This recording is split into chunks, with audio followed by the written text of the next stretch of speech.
Hoje não vamos estudar a revista espírita porque eu falei, dada a importância que tem nós vermos esse tema, que é um tema a que eu me refiro em quase todas as lives, né, em quase todos os estudos, a gente se refere à autoridade da doutrina espírita, mas pouca gente conhece a importância desse texto, dessa informação de Kardec, né?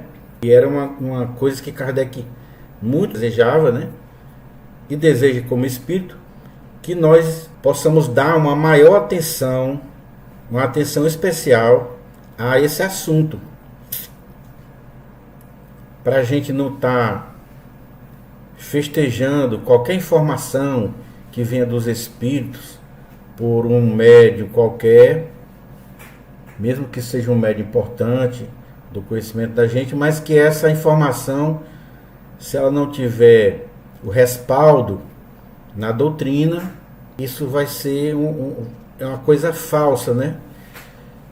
Por exemplo, hoje nós estamos vendo aí na telona, né, no cinema, muitas obras ditas de cunho espírita, né? Não é nem espiritual, é espírita mesmo, né? Onde se retrata várias situações fantasiosas quando se refere às informações espíritas, né? Então, como estudantes do espiritismo sérios que pretendemos ser, a gente tem que compreender que essas informações só podem ser aceitas como verdadeiras se elas tiverem o respaldo da informação dos espíritos. Se não tiver, a gente tem que deixar do lado, né, pessoal? E a gente precisa se esclarecer disso. Entendeu? É importante. Porque muita gente pensa assim, não, o espiritismo, para a gente se tornar espírita, para a gente ser espírita, basta a gente amar. Basta a gente conhecer o Evangelho e amar. Não é assim, pessoal. Quem ama sem entender por que é que tem que amar, por que é que deve amar, faz besteira. Não é? Faz besteira, porque antes de mais nada, a gente precisa ter a informação daquilo, ter o conhecimento de por que precisamos amar o nosso semelhante, né? Senão você vai amar de forma diferente, de forma incorreta.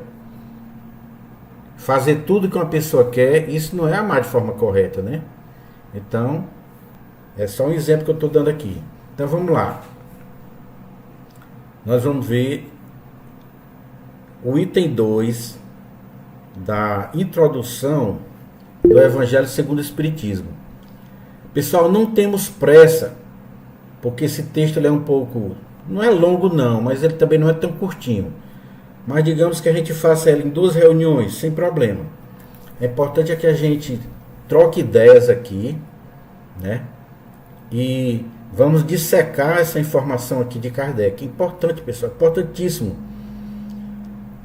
Se eu conhecesse essa informação aqui no início quando eu me julguei iniciado no Espiritismo, se eu já tivesse conhecimento dessa, se eu tivesse dado a atenção necessária para essa informação, eu não teria cometido diversos erros, aceitando outras informações de outros espíritos que não estavam na doutrina. E em razão disso, muitas vezes eu creio que falei muita bobagem por aí afora, né? Porque eu não tive esse cuidado. Na verdade, eu nunca me detive a essas informações. E por isso que eu julgo importante para o nosso grupo aqui aprender isso daqui para não cometermos erros semelhantes, né, pessoal? Então vamos lá. Essa autoridade da doutrina espírita é o controle universal do ensino dos espíritos. Olha, pessoal, só pelo título você já está percebendo. Controle universal do ensino dos espíritos. Kardec fez isso para que a doutrina espírita tivesse uma base através dos seus fundamentos, né? Um controle para que não se dividisse. Hoje a gente sabe, por exemplo, que que o protestantismo, né, os evangélicos, eles possuem diversas denominações de igrejas por um simples desentendimento de uma interpretação de algum texto religioso, né? Eles interpretam de uma maneira, ou outro interpreta de outra, cria-se uma questão, eles vão, abrem e fundam a outra igreja. Igreja triangular não sei do que, igreja não sei lá do que. E aí vão, com todo respeito, mas eu não sei dizer os nomes aqui, criam diversas nomenclaturas de uma mesma, de um mesmo segmento, né? Então, para que não haja isso, foi que Kardec criou esse controle, para que o espiritismo não se dividisse, entendeu, pessoal? Não se fracionasse, porque aí se perderia essa base. Portanto, quando alguém diz assim para mim, João Filho, tal assunto, eu ouvi falar que tal tema, tal assunto, ele é dessa forma. Aí me conta como é que ele acha que foi. E diz assim, quem falou isso foi o fulano de tal. Foi dito isso pelo presidente da Casa Espírita, lá não sei da onde. Foi dito isso pelo Divaldo Franco. Foi dito isso pelo Haroldo Dutra Dias. Foi dito por não sei quem. Como se essas pessoas representassem uma autoridade dentro do espiritismo. Não é isso? Então o que é que eu falo? Eu não reconheço ninguém como autoridade da doutrina espírita, pessoal. Eu não reconheço o que um presidente de uma casa espírita fala, ou um orador muito festejado da doutrina espírita fala. Eu não considero autoridade. Eu considero que ele está falando da opinião dele, do que ele estudou, e ele vai falar sobre aquilo segundo a interpretação dele, entendeu? Nem tampouco eu mesmo me considero autoridade coisa nenhuma para falar, para ser consultado sobre o espiritismo, né? Então, qual é a única autoridade que eu particularmente considero que se deve considerar? É esse controle universal do ensino dos espíritos. Então ele diz aqui, ó, autoridade da doutrina espírita. Então, pessoal, a autoridade da doutrina espírita, ela se resume nisso daqui que nós vamos estudar. É aqui que está a autoridade. Não é o que fulano falou, o que Beltrano disse, que é um médium muito conhecido, que faz isso, que faz aquilo. Não tem nada a ver. Então ele diz assim, ó, se a doutrina espírita fosse de concepção puramente humana, o que quer dizer isso? Se fosse a ideia de um ser humano, né? Se fosse a ideia das pessoas que estão aqui vivas na matéria, né? Concepção humana seria isso. Não ofereceria por penhor senão as luzes daquele que a houvesse concebido. Vamos dar um exemplo. A primeira revelação veio através de Moisés. A primeira revelação tinha o objetivo de falar do Deus único. Quando o povo estava fugindo no deserto, procurando uma salvação, fugindo daquele povo lá, dos faraós e tal do Egito, o que é que Moisés fez? Subiu no Monte Sinai, recebeu através da escrita direta, né, que é um fenômeno que os espíritos nos ensinaram, como é essa teoria, né, como é que se procede essa escrita direta. Foram escritos nas tábuas, né, que chama as tábuas dos 10 mandamentos, ou nas pedras, né, foram escritos os 10 mandamentos. Então Moisés desce do monte e ali ele encontra pessoas cultuando um bezerro que eles tinham feito, né? Essa é a história que conta isso, um bezerro de ouro. Porque naquela época se adoravam, era comum se adorar diversos deuses, né? Era costume. E aí Moisés luta para pregar a ideia do Deus único. Então essa era a tarefa de Moisés. Era uma concepção humana, era de um ser, ela é focada na figura de Moisés. Porém, ela tinha a ajuda espiritual os bons espíritos que o orientavam. A segunda revelação, que veio na época certa, veio através de quem, pessoal? Do Cristo. Jesus, muito bem. Moisés falou da justiça de Deus. O Cristo veio falar de quê? Do amor de Deus. Quando o Cristo falou a palavra amor, o mundo tremeu-se todinho. Porque naquela época, eles tinham na cabeça, os homens, nós naquela época, de que a gente tinha que... Não existia o perdão, era a cobrança, né? Olho por olho, dente por dente, aquela coisa, né? E aí Jesus disse, não. Quando alguém levar uma bofetada na face, dê também a outra. Querendo dizer que era necessário que houvesse o perdão das ofensas. Em outras palavras, né? E ele veio pregar o meio pelo qual o homem poderia chegar ao reino de Deus, seguindo as instruções dele, fazendo aquilo que ele veio não somente ensinar, como também fazer. Ele praticava tudo aquilo que ele ensinava, o Cristo, né? Então, a segunda revelação veio na pessoa do Cristo. E a terceira revelação veio na pessoa de quem, pessoal? Foi de Kardec? Não, foram dos espíritos. Muito Exato, bem. Dos espíritos com auxílio de Allan Kardec. Muito bem, pessoal. Gostei de ouvir isso de vocês. Porque muitos espíritas ainda, talvez por falta de uma melhor orientação, creem que a terceira revelação veio através de Kardec, que Kardec foi quem trouxe a terceira revelação, né? E não foi de forma alguma. Kardec disse isso. Era preciso que Kardec assinasse o nome, e portanto ele usou esse nome Kardec, que não era conhecido por ninguém, mas ele evitou de colocar o nome dele verdadeiro, né? Hipólite Leon Danizar Rivaio, que era o nome conhecido. E ele preferiu colocar um pseudônimo, que foi aquele que o Espírito Verdade revelou que ele possuía numa existência anterior. Diga, Lidu. E, João, e com relação aos espíritos que vieram trazer a codificação, teve um que era tipo assim, o coordenador deles, que era São Luís. Não, Lidu. O São Luís era o presidente da Sociedade Parisiense de Estudos Espíritos. Mas o coordenador do Espiritismo era o próprio Cristo, minha irmã. Veio através do Espírito Verdade, né? O Espírito Verdade foi quem conduziu a doutrina espírita, né? O Consolador Prometido, viu? Foi ele próprio, o próprio Cristo. Só que ele veio com o nome de Espírito Verdade, viu, minha irmã?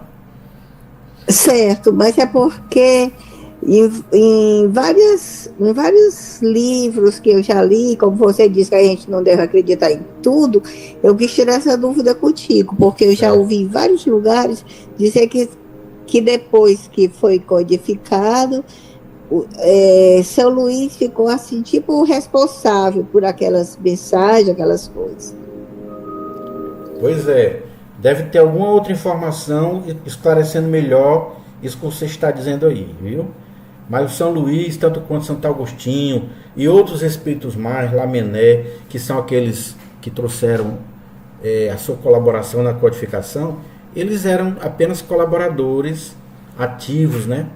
Mas o coordenador mesmo geral, que ainda hoje coordena essa doutrina, que não deixou de coordenar, é o Espírito Verdade, né? Portanto, ok, obrigado por esclarecer. Pois é, Lidu. Portanto, hoje em dia, quando se faz reuniões sérias, reuniões mediúnicas, ou mesmo reuniões de estudos sérias, que não tem a vaidade no meio, que não tem interesse no meio, um estudo sério da doutrina espírita, ele sempre é coordenado pelo Espírito Verdade, ou por outros espíritos da sua equipe, né? Que ele determina que auxilia aquele grupo. Entendeu, pessoal? É o Espírito Verdade. Muito bem, mas foi muito bom, Lidu, você ter falado isso. Alcindo, tu ia falar o quê, meu irmão? Era exatamente. Boa noite a todos. Era exatamente isso aí, Joãozinho, que o Espírito São Luís, ele foi um dos colaboradores só, né? Isso. E não o coordenador, né? Isso. Só essa... Muito bem. Obrigado. Muito bem, assim. Então ele está dizendo aqui no início que se a doutrina espírita fosse de concepção puramente humana, ela não ofereceria por penhor senão as luzes daquele que a houvesse concebido, né? No caso do Cristo, tinha as luzes do Cristo, mas o Cristo é um espírito puro. É diferente, né, pessoal? Muito diferente. Mas o Cristo não pôde ter dito tudo na sua época, porque o homem não tinha um amadurecimento ainda espiritual suficiente para compreender. Portanto, era preciso que viesse no tempo certo, quando o homem amadurecesse sua mente, a complementação através da doutrina espírita. E a doutrina espírita, pessoal, é esse complemento do cristianismo trazido pelo Cristo, dessa informação do Cristo, que vai modificar o planeta.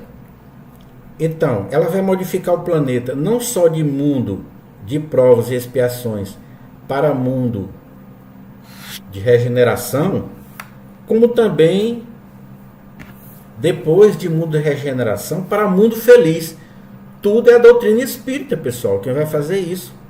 Ela traz essa revolução moral que capacita aquele planeta, aquele mundo, aqueles habitantes que ali encarnam, né, a se desenvolver moralmente, não só intelectualmente, mas moralmente, para evoluir até a condição de habitar um mundo feliz, pessoal.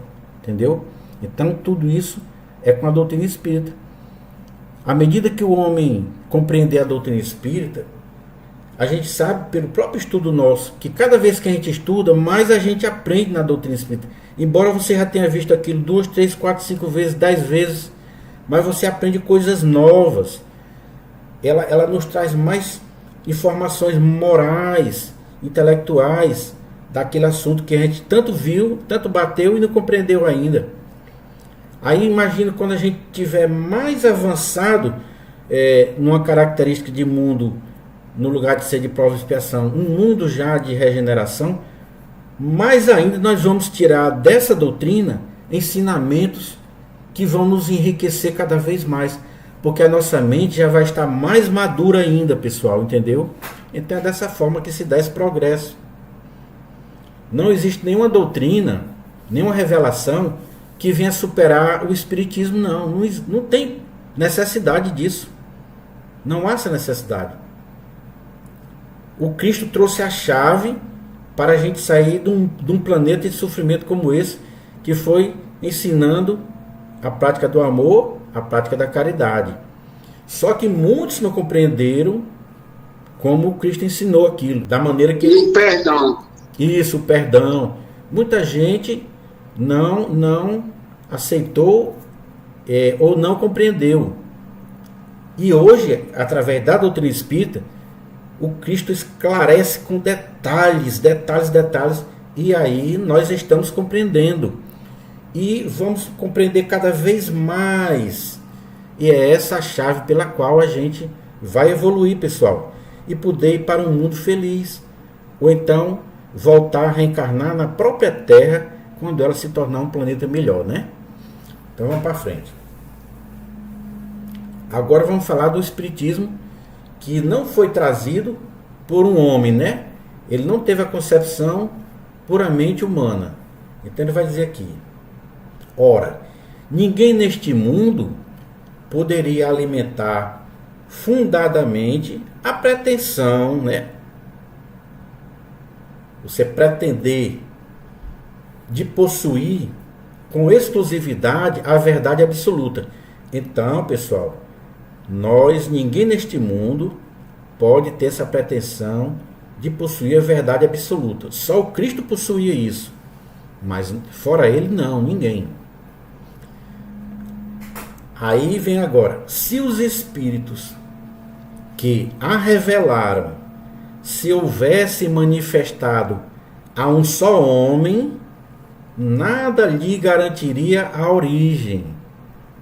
Porquanto fora mistério acreditar, sob palavra, né, naquele que dissesse ter recebido deles o ensino.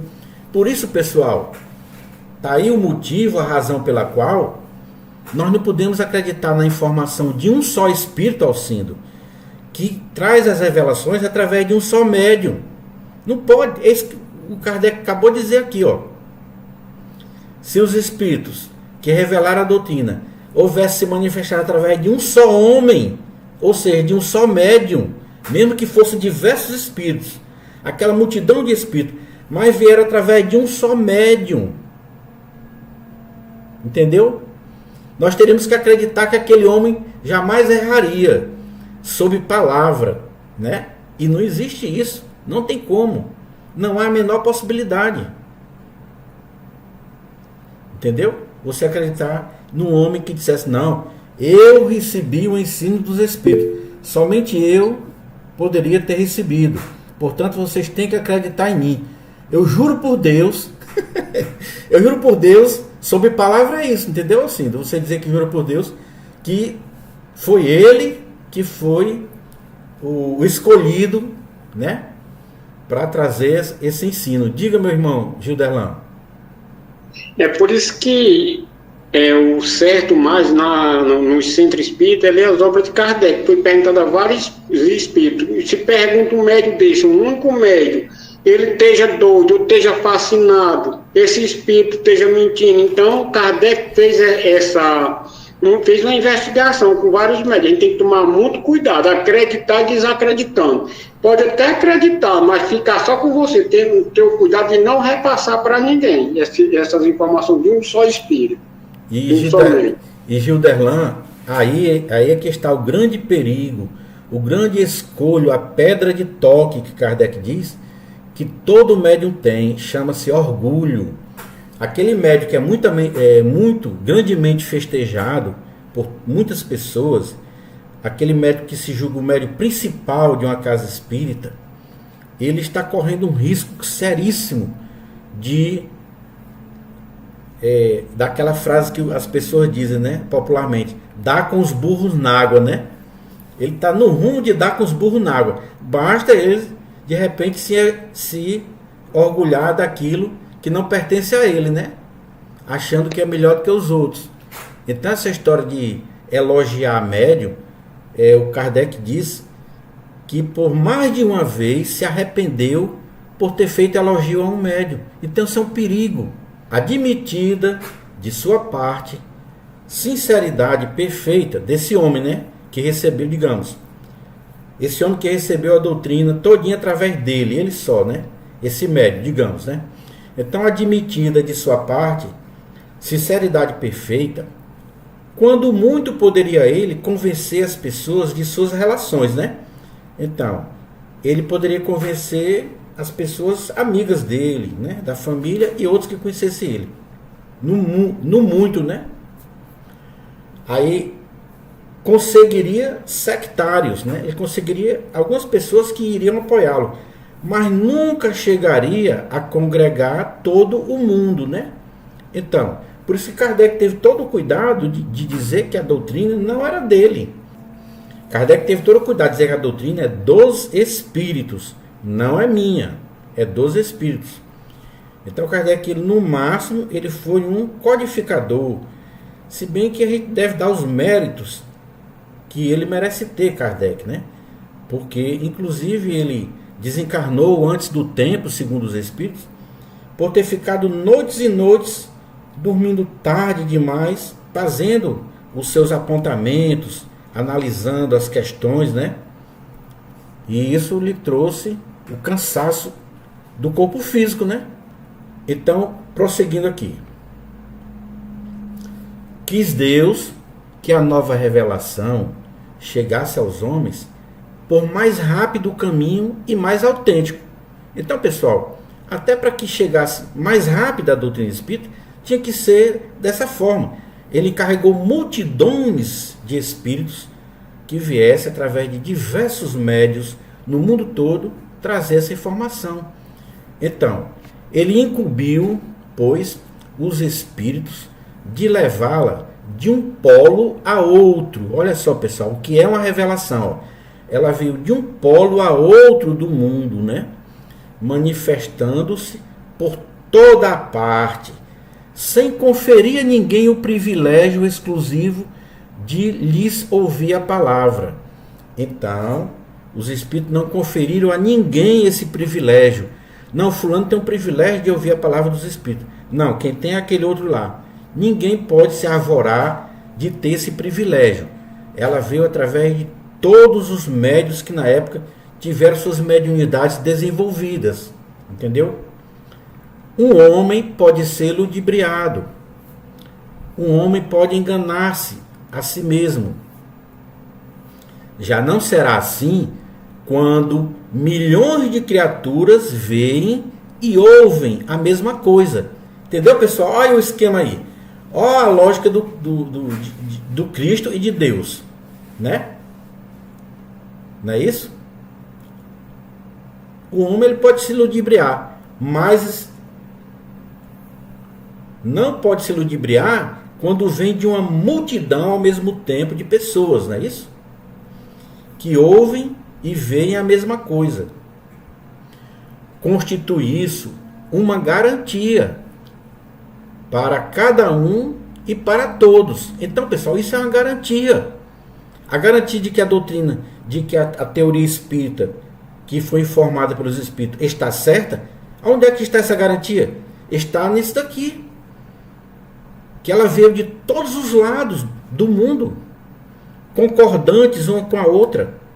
Aquilo que era discordante partia de espírito ignorante, e Kardec se desfez dessa informação, que era informação errada. Aí ele continua: ao demais pode fazer-se que desapareça um homem, mas não se pode fazer que desapareçam as coletividades. Podem queimar-se os livros, mas não se podem queimar os espíritos. Olha, Alcino, que bacana. Você pode queimar toda a obra espírita. Pode queimar, que existe no mundo, sem problema. Mas você não pode queimar os espíritos. E eles voltam a trazer de novo essa doutrina.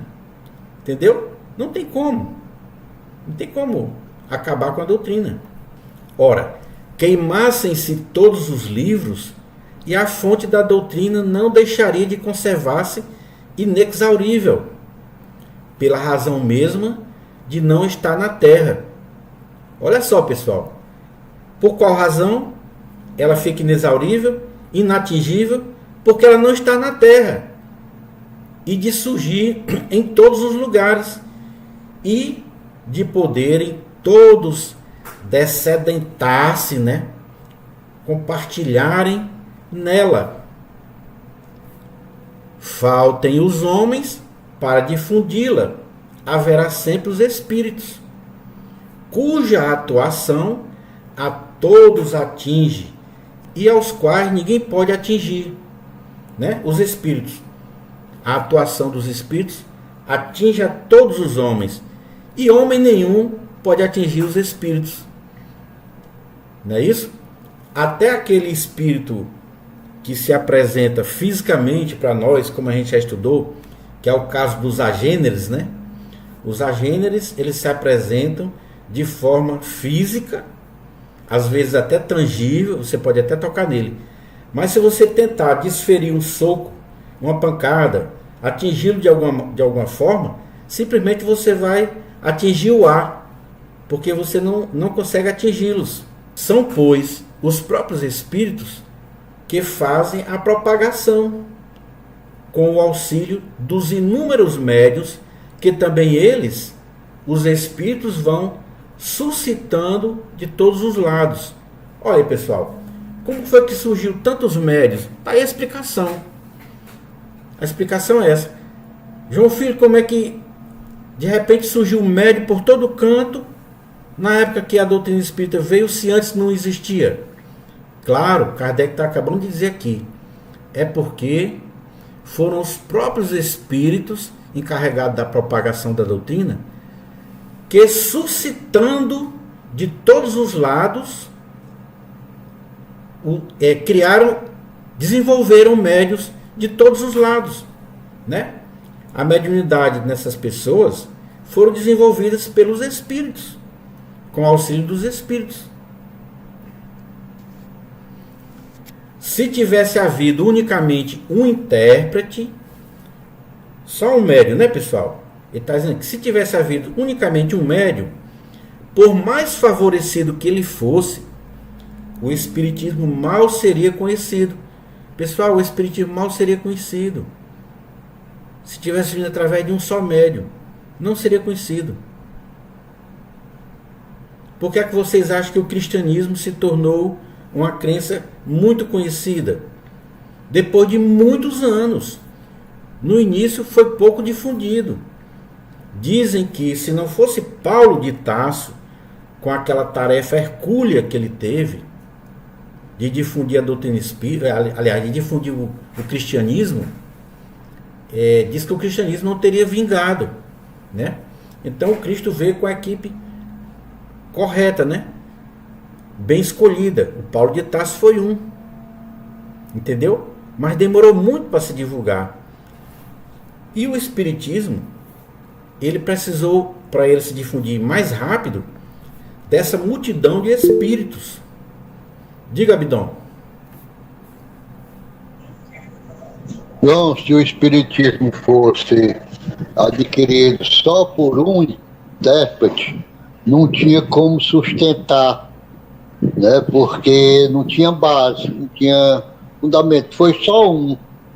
Mas como veio por vários, isso, né, justificando e confirmando, dando, no caso, né, por vários, isso, aí então pode ter uma base sólida. Tá entendendo? Acho que é por aí, né? Isso, Abidão, exatamente. Então, continuando, ó. Qualquer que fosse a classe a que pertencesse esse médium, né? Esse médium único, tal intérprete houvera sido objeto de quê? Das prevenções de muita gente, e nem todas as nações o teriam aceitado, ao passo que os espíritos se comunicam em todos os pontos da terra, a todos os povos, a todas as seitas, a todos os partidos, e todos os aceitam. Então, digamos que fosse um só médium lá na França que recebeu esses espíritos. Aí aqueles que fossem da Inglaterra diziam: não vou aceitar não, esse camarada aí é francês, né? Havia o preconceito da nacionalidade, né? Havia o preconceito de vários tipos de preconceitos, né? E poucos aceitariam que aquele camarada ali fosse o porta-voz de uma doutrina desse quilate, né, pessoal? Então, como Deus é bom, como ele é sábio, ele mandou através de todos os povos, pessoal, de toda a terra, através de todas as seitas, entendeu? Portanto, hoje se conhece médium aonde? Foi o espiritismo que inventou esse negócio de médium? Não. Tem médium em todo canto. E todas as religiões têm médium, pessoal. Até quem não é religioso se desenvolve mediunidade. A gente sabe disso, né? Então a mediunidade é uma graça que Deus deu ao homem para que ele tivesse um meio até para se defender de inimigos espirituais que muitas vezes vêm com a intenção de se vingar dele, de um passado de erros. Então a faculdade mediúnica vai dar condição a ele a saber que ele está sendo perseguido por um ser invisível, que se ele não tivesse a mediunidade, ele jamais saberia isso. No entanto, continuaria sendo perseguido. Portanto, quem acha que ser médium é uma desvantagem porque os espíritos vão perseguir, não, pelo contrário. Os espíritos vão perseguir aqueles que eles têm raiva. Não interessa se é médium ou se não é. A faculdade mediúnica vai lhe dar uma arma, ou melhor, um instrumento de perceber isso, né? De se proteger desses espíritos. Entendeu, pessoal? Então, por isso, portanto, Deus envia a mediunidade para o mundo todo, para que os espíritos se comunicassem em todos os povos, né? Em todas as seitas, em todos os partidos, para que todos aceitassem, né? Então ninguém pode alegar: não, eu não gosto do espiritismo, porque veio na cidade tal, no povo tal, não veio na minha cidade, não, veio em todo canto, meu amigo. O espiritismo não tem nacionalidade e não faz parte de nenhum culto existente. Olha só, pessoal, nem culto tem o espiritismo, né, pessoal? Por isso que o espiritismo não pode ter culto. O espiritismo não pode ter altar. O espiritismo não pode ter práticas, essas práticas semelhantes às que as religiões possuem, por não necessitar disso, pessoal. Não, o espiritismo não pode ter padre, não pode ter pastores, não pode ter nada disso, né? Que o pastor é aquele que orienta a ovelha. E dirigente espírita, ele não orienta ninguém, ele manda a pessoa se orientar pelas obras espíritas. Não é ele que orienta, ele não tem essa missão de orientar, não é isso? Não tem rituais, é como o Cláudio está me ajudando aí, muito bem, Cláudio. Não tem rituais na doutrina, né? Não, João Filho, mas toda reunião a gente faz a prece inicial, a prece final. Isso não é ritual, não? Não. Eu posso fazer uma reunião sem fazer prece nenhuma. Mas por que a gente faz a prece? Porque os espíritos nos ensinaram que auxilia a nos harmonizar melhor, pedindo a assistência dos bons espíritos e a presença do Cristo. O próprio Cristo disse: onde tiver 2 ou mais pessoas reunidas em meu nome, eu estarei presente. Por isso a gente pede que ele esteja presente. Isso é um agradecimento, é uma gratidão nossa, né? E um desejo que ele esteja conosco. Não é ritual. Nenhuma classe social o impõe. Nenhuma classe social impõe a doutrina, visto que qualquer pessoa pode receber instruções de seus parentes e de seus amigos de além-túmulo. Qualquer pessoa, pessoal. Principalmente nesse tempo aqui que Kardec escreveu isso daqui, Kardec incentivava muito as reuniões íntimas. O que eram reuniões íntimas? Eram aquelas que se fazia dentro de casa. Havia um médium ali, ou mais de um, e se fazia o que hoje a gente chama culto do evangelho no lar, é muito parecido. Só que naquela época se fazia, Kardec incentivava, se fazer um intercâmbio mediúnico, né? De moralização de algum espírito que se comunicasse ali, algum espírito sofredor. Então se moralizava, que a gente chama doutrinação, né? Aquele espírito na sua própria residência, sem problema nenhum. E ali, quando você fazia parte da Sociedade Parisiense de Estudos Espíritas, você levava aquele assunto lá para a sociedade e dali se dava um andamento, se dava um prosseguimento daquilo que foi realizado na sua residência. Era tema de estudo, pessoal. Aí de um tempo para cá foi que proibiram isso, né? Hoje em dia, se você for em qualquer federação espírita, diz assim: não, você faça o evangelho no lar, mas não faça a mediunidade no lar, não, né? Então a pessoa tem que explicar por quê, né? Que não deve fazer, qual o risco que existe. Eu conheço muita gente que faz isso em casa, né? Conheço. Eu não faço na minha casa, mas conheço muitos que fazem, né? Eu tenho meus motivos pelos quais eu não faço, mas se eu tivesse as condições necessárias, eu faria com todo prazer, e eu tenho certeza que seria muito bom o resultado. Entendeu, pessoal? Então, continuando aqui, nós estamos já terminando e vamos deixar para outra sexta-feira a continuação, né? Então ele diz assim: que o espiritismo, ele não é imposto por ninguém, porque qualquer um pode receber essas instruções através dos próprios parentes e amigos, né? Como a gente recebe através das cartas consoladoras, né? Lá na casa de Francisco, né, pessoal? Que é no lar de Clara, né? Cumpre seja assim, para que ele possa conduzir todos os homens à fraternidade. Então, pessoal, a função do espiritismo é trazer a melhora da humanidade, né? É trazer a fraternidade para todos os homens, esse bom relacionamento, né? Esse carinho, essa amizade que nós devemos possuir uns pelos outros. Se não se mantivesse em terreno neutro, se o espiritismo não se mantivesse em terreno neutro, alimentaria o quê? As dissensões em vez de apaziguá-las. Em vez de apaziguá-las. Por isso, pessoal, vamos ficar por aqui. Por isso que na doutrina espírita a gente não escuta jamais aquela frase que a gente escuta a igreja dizer, que é assim: fora da igreja não há salvação, né? O espiritismo jamais diz fora do espiritismo não há salvação.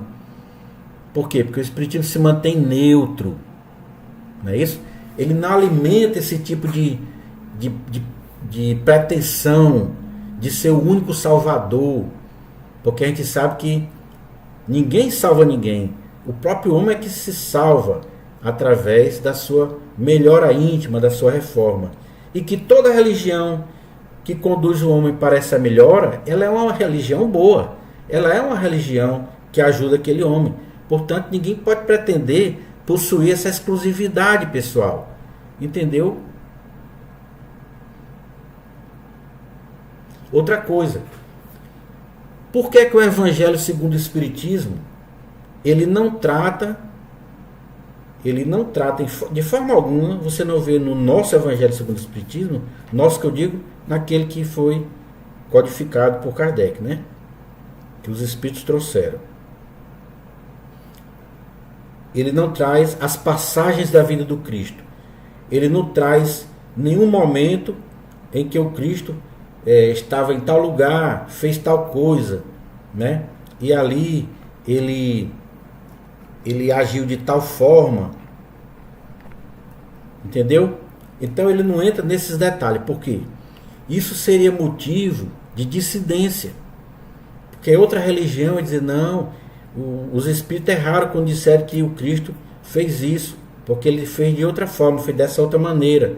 Porque essas histórias que vêm contadas pela Bíblia e pelos evangelhos comuns, eles são passados, e no início eram contadas de forma oral, era uma informação oral, depois foi que começou a ser escrito. Então você não pode ter a certeza que se passou daquele jeito. Então, para que não haja essa dissensão, a doutrina espírita fez o quê? O Evangelho só trata da parte moral do ensino dos Espíritos, do ensino do Cristo. Parte moral do ensino do Cristo, comentado pelos Espíritos, né? Então, o Evangelho segundo o Espiritismo só trata da parte moral. E na parte moral, religião nenhuma briga, pessoal. Religião nenhuma discute a parte moral de forma alguma. Se discutisse, ela se perderia. Qual é a religião que vai dizer que o Cristo errou quando pregou o amor, quando pregou a prática da caridade, quando pregou o perdão? Então, por isso que o Espiritismo diz que toda religião um dia se debruçará sobre essa informação moral que trouxe a doutrina. Porque não há dissidência ali. Entendeu, pessoal? Não há contradição. Então, meus irmãos, a gente fica nesse texto aqui e continua na próxima sexta, né? Vocês acharam interessante esse assunto? Com certeza. Sim, muito bom.